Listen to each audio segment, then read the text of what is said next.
Oi, você está bem? Espero que sim. Hoje eu lerei O Cuidado do Corpo, Sabedoria Bíblica para o Bem-Estar Físico e Espiritual, por Luciano Subirá. Lá na página 128, com o tema abordado, os benefícios do jejum. Joseph Mercola, em sua obra Combustível para a Saúde, relaciona os confirmados efeitos positivos do jejum em nosso corpo e saúde. Número 1. Estabilização da glicemia. Ao não absorver calorias, os níveis de glicemia caem para os níveis normais de jejum, bem abaixo de 100. Eles também estabilizam quando o fígado começa a produzir glicose pelo processo de glineogênese, pelo menos em não diabéticos. Número 2. Redução dos níveis de insulina e melhora a resistência à insulina. Com a queda da glicemia, seu corpo não precisa liberar tanta insulina para transportar a glicose da corrente sanguínea para as células. Então, os níveis de insulina também caem e seu corpo se cura da resistência à insulina. Número 3. Descanso para o intestino e sistema imunológico. Com o jejum, o trato digestivo descansa e regenera sua mucosa. Além disso, o sistema imunológico não fica sob o estresse contínuo a se dedicar a um fluxo constante de antígenos alimentares, deixando-o livre para participar da regeneração dos órgãos. Além disso, jejuns breves provocarão a ativação das células-tronco para produzir novos glóbulos brancos, aumentando a imunidade. Número 4. Produção de cetonas. Como as cetonas fornecem uma fonte alternativa de energia, elas também preservam a massa muscular. E, claro, elas são uma alternativa necessária à glicose para o cérebro e o sistema nervoso central. Número 5. Aumento da taxa metabólica. Seus níveis de adrenalina se elevam para dar energia na ausência de alimento, significando que sua taxa metabólica geral aumenta, em oposição ao mito de que o jejum paralisa o metabolismo e coloca o seu corpo em modo de fome. Número 6. Limpeza das células danificadas. O jejum provoca a autofagia, uma rotina de limpeza natural usada por seu corpo para limpar resíduos celulares, incluindo toxinas, enquanto também recicla os componentes celulares danificados. A autofagia, ou comer a si mesmo, contribui com muitas funções importantes, ajudando suas células-tronco a reter a habilidade de manter e reparar seus tecidos, refrear a inflamação, desacelerar o processo de envelhecimento, diminuir o crescimento do câncer e otimizar a função biológica. Número 7. Diminuição da fome. Ao contrário da crença popular, uma vez adaptado ao jejum, suas sensações subjetivas de fome diminuem. Por quê?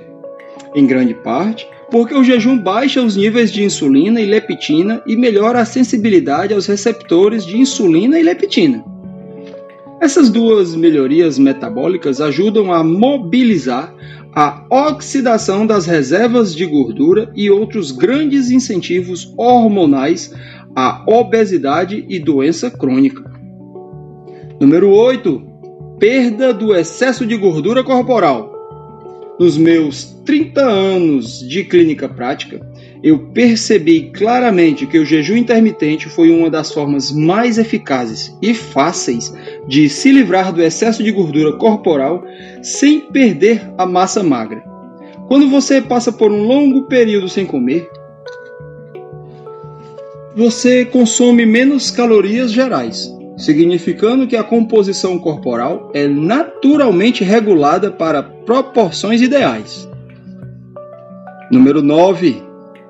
Redução dos níveis de hormônios que provocam o câncer. Fazer intervalos regulares na ingestão alimentar não só reduz os níveis de insulina e leptina, mas também o fator de crescimento semelhante à insulina, tipo 1, IGF-1, um hormônio potente que age na sua glândula pituitária para induzir efeitos metabólicos e endócrinos poderosos, incluindo o crescimento e a replicação celulares. Os níveis elevados de IGF-1 estão associados com muitos cânceres, incluindo o de mama e o de próstata. As células cancerígenas têm mais receptores para esse hormônio do que as normais, e a redução dos níveis de IGF-1 está associada com a proliferação celular reduzida em muitos cânceres. O jejum também reduz os níveis de citocinas pró-inflamatórias, pequenas proteínas que também têm uma função de promoção do câncer. Número 10. Desaceleração do envelhecimento. Além de aumentar os níveis de hormônio do crescimento humano, o jejum diminui o acúmulo de radicais livres nas suas células, prevenindo, assim, o dano oxidativo a proteínas celulares, lipídios e DNA.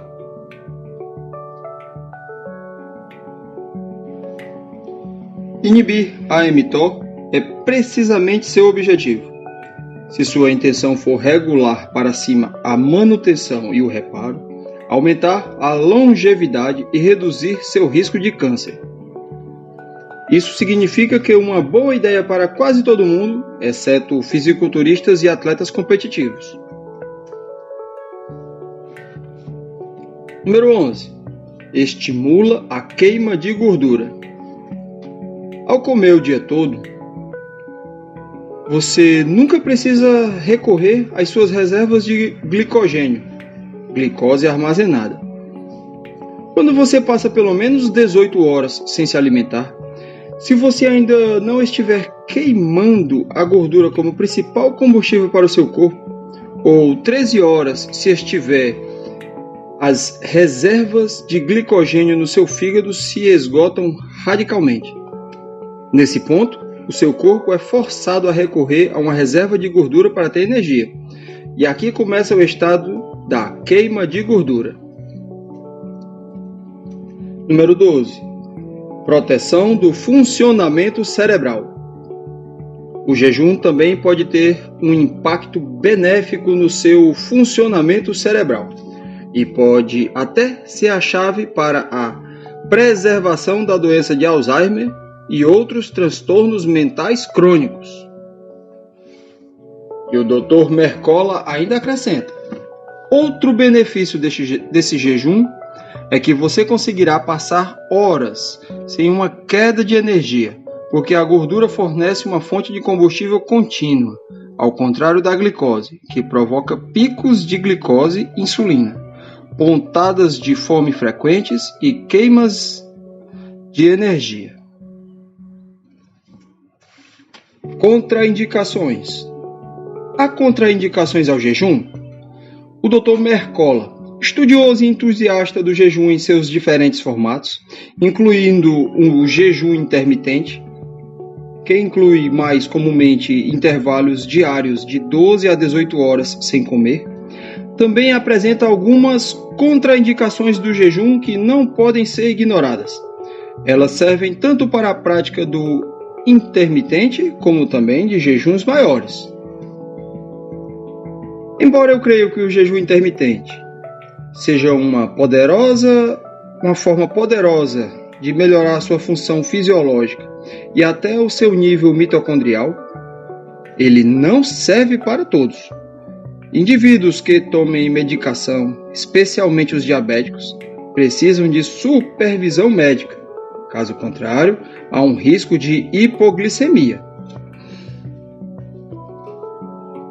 Caso vocês tenham problemas nas adrenais, doença renal crônica, vive com estresse crônico, fadiga adrenal ou tiver cortisol desregulado, deverá resolver essas questões antes de implementar o jejum intermitente.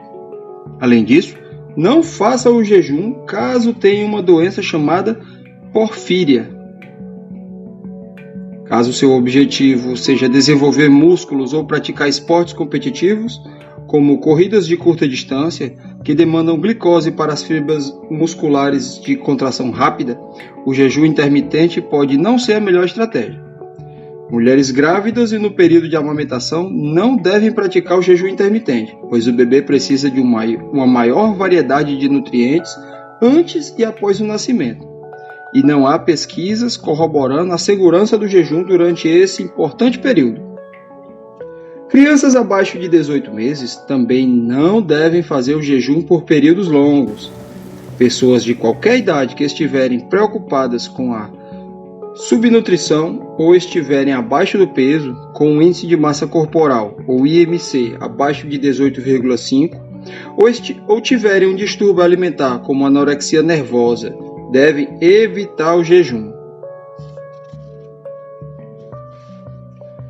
Quando você implementar o jejum intermitente, observe quaisquer sinais de hipoglicemia ou queda na glicose, que incluem tontura, tremedeira, confusão, desmaios, suor excessivo, visão embaçada, fala arrastada, sensações de arritmia, sensações de pontadas e formigamento na ponta dos dedos.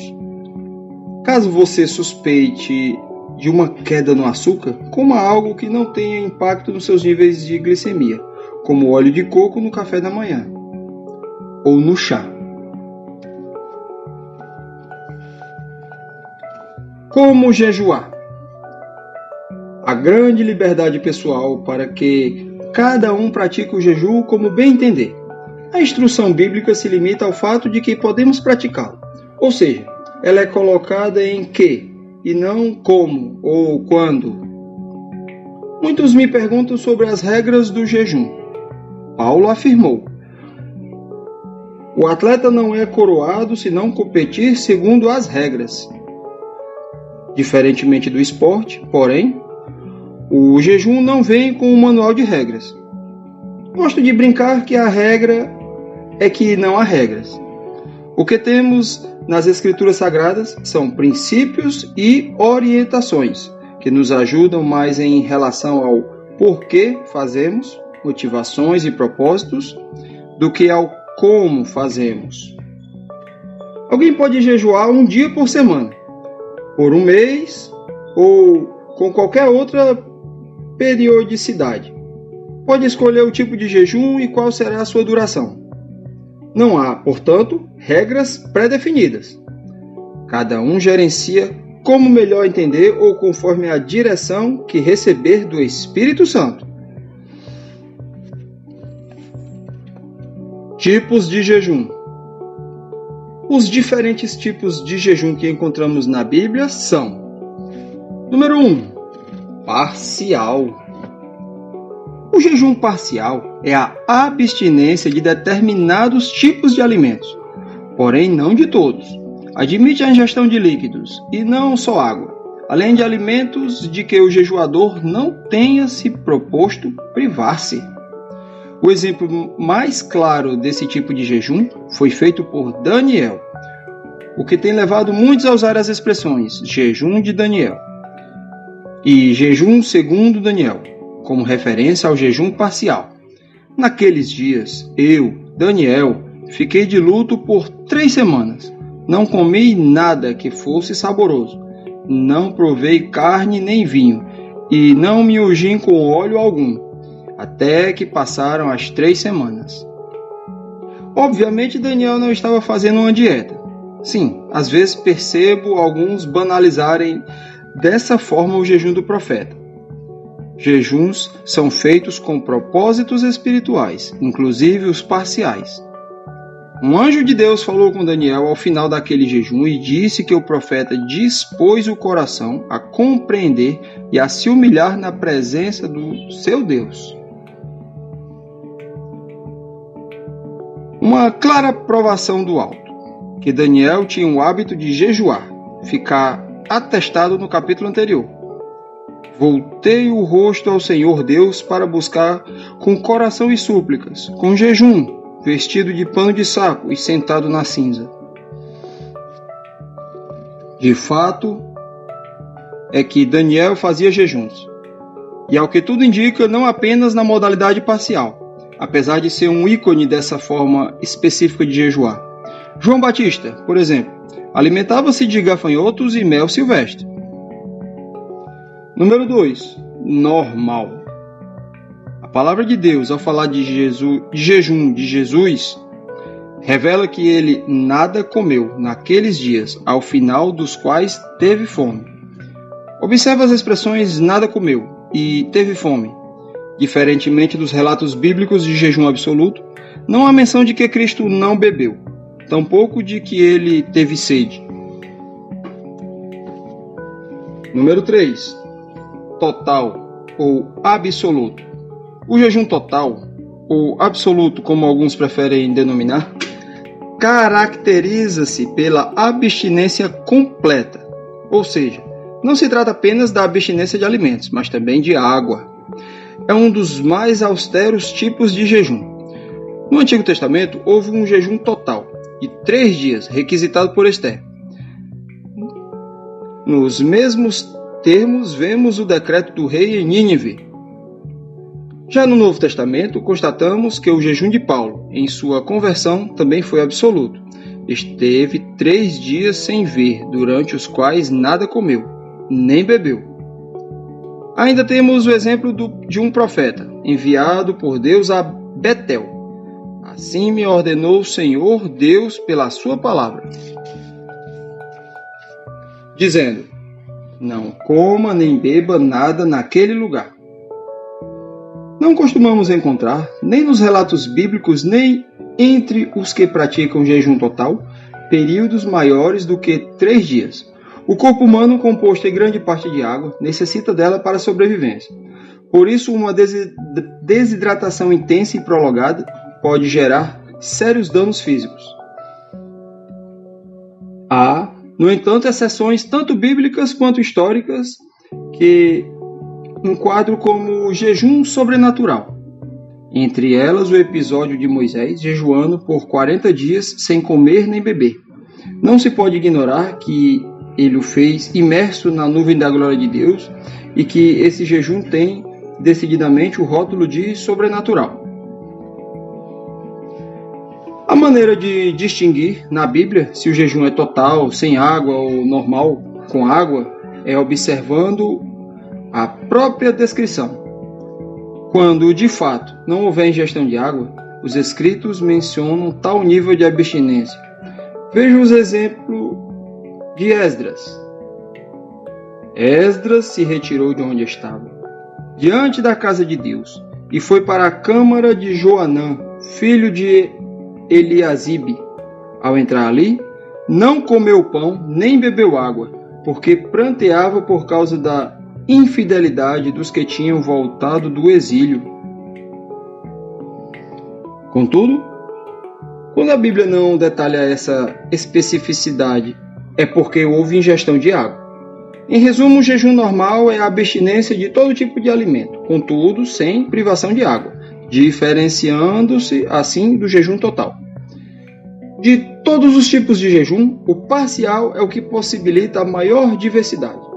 Alguém pode permanecer muitos dias fazendo uso do jejum intermitente, por exemplo, pulando certa quantidade de refeições. Outro pode não diminuir a quantidade de refeições, mas incluir privação de determinados alimentos. É possível passar dias apenas com sucos de frutas e caldos de legumes. Como tenho afirmado com recorrência, cada um determina seu próprio tipo de jejum, ou segue uma direção personalizada do Espírito Santo. Ademais, é possível somar a jejuns regulares também a uma vida jejuada. A exemplo de Daniel e João Batista. Trata-se de uma rotina de abstenção alimentar parcial com benefícios patentes ao corpo e ao espírito. Duração. Quanto tempo deve durar um jejum? Como já estabelecido, A Bíblia não determina regras.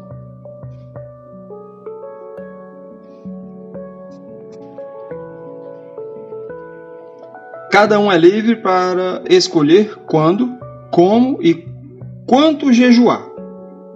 É possível, contudo, encontrar exemplos de jejuns com duração distintas nas Escrituras.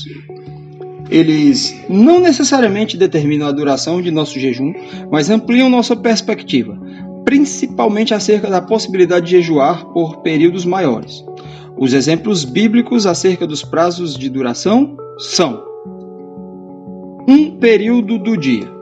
Josué se prostrou, com o rosto em terra, diante do Senhor, depois da derrota em Ai, até a tarde, expressão que indicava o fim do dia. Apesar de o texto não explicitar o jejum, sua prostração com o rosto em terra, sem nenhuma outra atividade, sugere que houve jejum. Outro exemplo diz respeito aos israelitas, quando entraram em guerra civil com os benjamitas.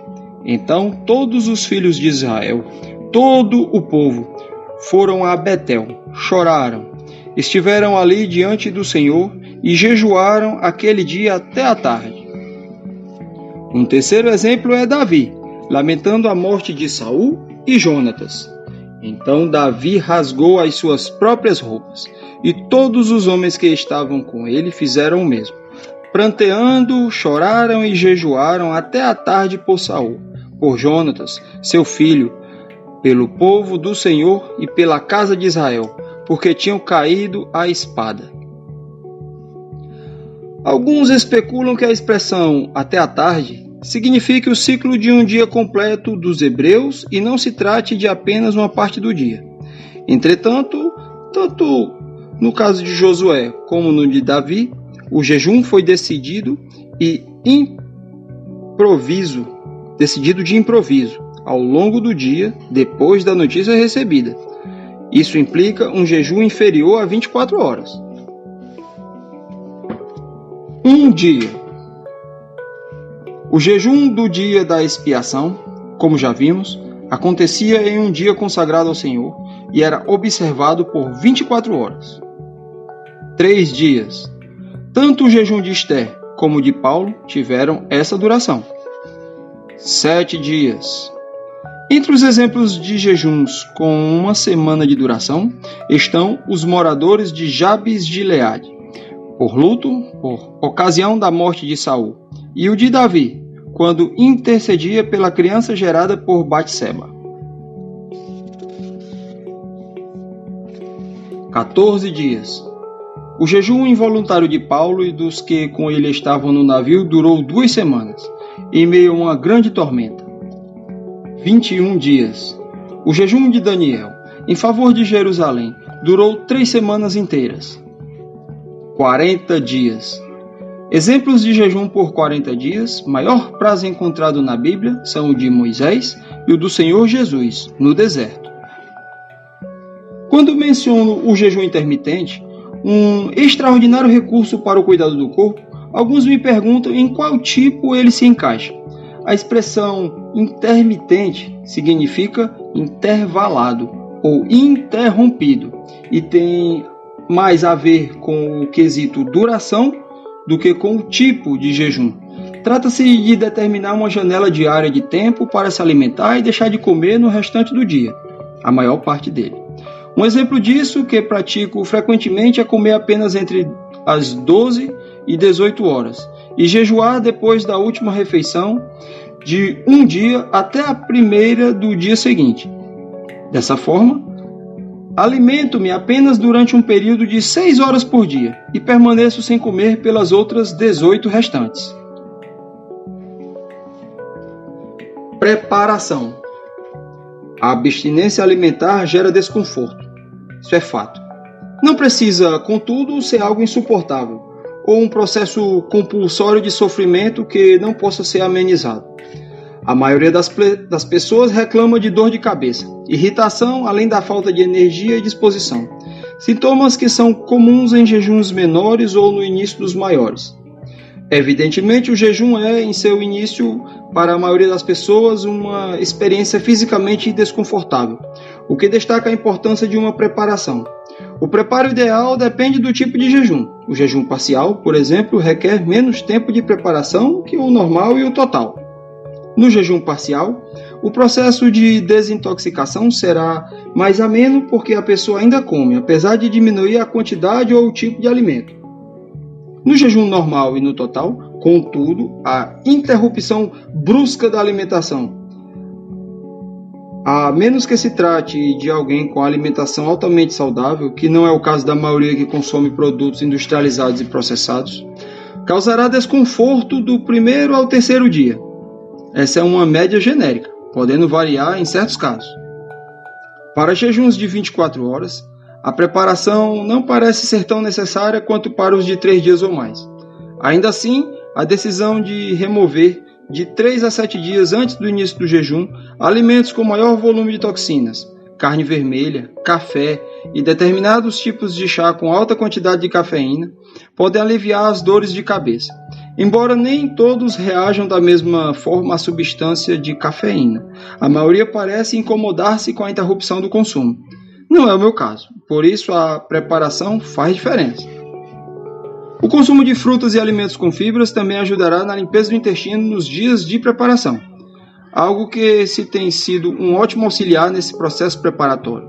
Há muitos anos é o uso de carvão vegetal, que se pode adquirir nas farmácias sem necessidade de prescrição, embora seja tanto prudente quanto necessário, como eu fiz, consultar um médico sobre seu uso. E ao iniciar-se o jejum, deve-se ingerir o máximo possível de água, de 2 a 4 litros por dia. Depois dos primeiros dias, parece ficar mais difícil tomar água. Beba, então, aos poucos, mas ao longo de todo o dia. Exercícios que o levem a transpirar também são de grande auxílio no curso da preparação, visando a desintoxicação. Finalizo encorajando a fazer do jejum um estilo de vida. Passei a maior parte dos 2 últimos anos em jejum intermitentes, mas, como exposto, ainda podemos diversificar com o uso de jejuns parciais e também com os de 1 dia de duração por semana. Uma prática excelente para o descanso do sistema gastrointestinal e demais benefícios apresentados. Agradeço por ter ouvido até aqui e acompanhado o conteúdo do canal. Valeu! Compartilhe, sou muito grato. Tchau, tchau.